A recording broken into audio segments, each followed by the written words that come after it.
안녕하십니까. 여수 MBC 뉴스데스크입니다. 지난 8일부터 이틀 동안 진행된 제7회 지방선거 사전투표에서 장성과 고흥이 전국 1, 2위의 투표율을 기록한 것으로 나타났습니다. 중앙선거관리위원회에 따르면 장성의 사전투표율은 43.72%로 전국 기초자치단체 가운데 가장 높았고 고흥이 43.45%, 전북 순창이 42.14%로 각각 뒤를 이었습니다. 한편 광양은 31.21%, 여수 26.21%, 순천은 25.48%의 사전투표율을 기록해 지난 6회 지방선거 때보다 2배 가까이 오른 것으로 집계됐습니다.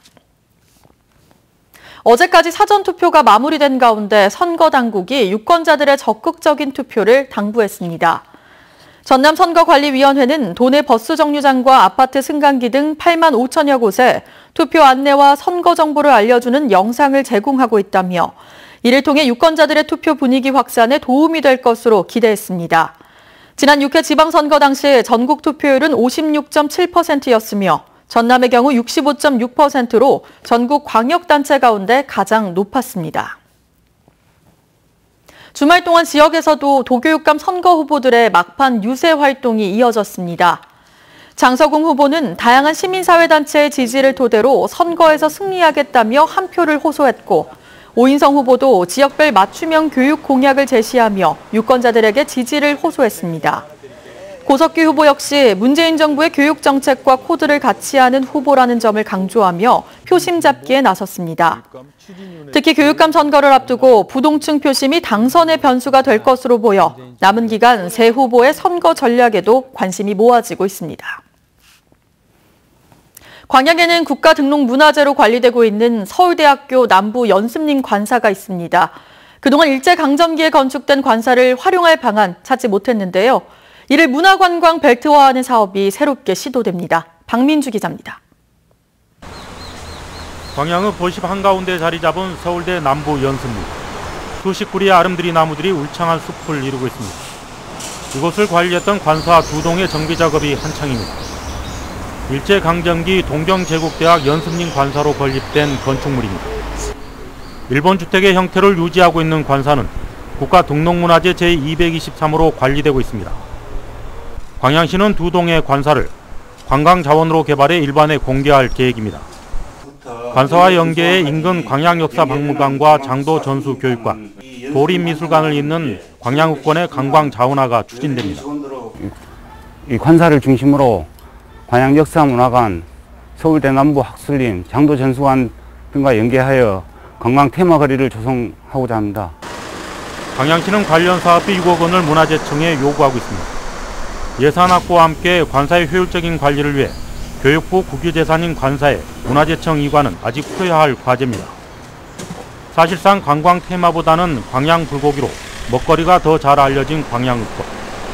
새로운 관광 컨텐츠 벨트화가 성공할 수 있을지 지역민들의 관심이 커지고 있습니다.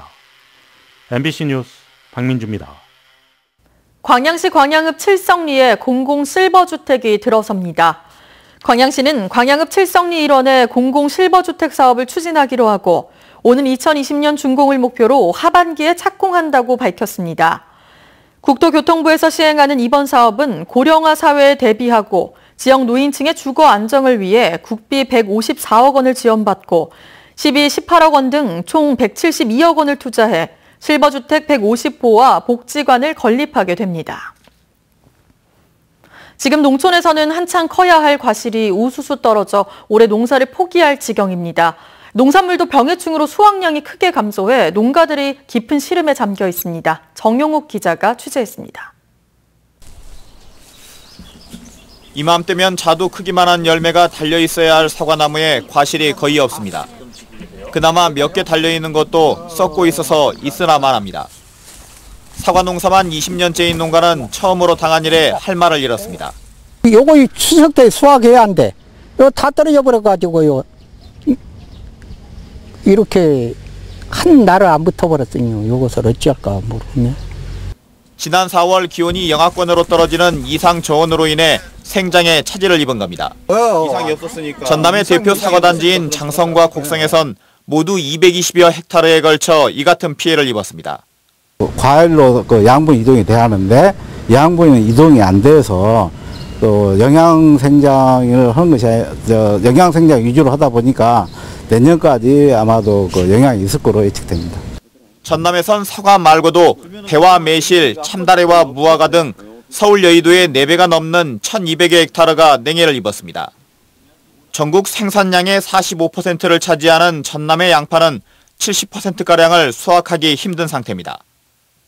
지난 겨울 극심한 한파로 뿌리의 발육이 저조한 가운데 봄철 잦은 비와 일조량 부족 등이 겹치면서 노균병과 잎마름병 등 병충해가 심하기 때문입니다.